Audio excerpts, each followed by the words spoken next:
এটা হচ্ছে একটা ইউপিএস। এখন এটাকে অন করে দেখব যে ইউপিএসটা কাজ করতেছে কিনা।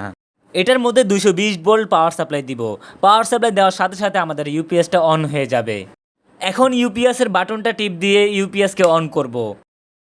এই কি, ইউপিএসটা অনই হচ্ছে না। তার মানে কি ইউপিএস নষ্ট হয়ে গেল? চলেন এটাকে খুলে দেখি।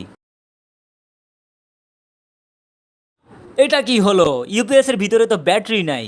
তো ব্যাটারি ছাড়া ইউপিএস কিভাবে চলবে? এটা হচ্ছে একটা 12 ভোল্ট 8 অ্যাম্পিয়ারের ব্যাটারি। এখন আমি এই ব্যাটারিকে ইউপিএস এর মধ্যে লাগাবো।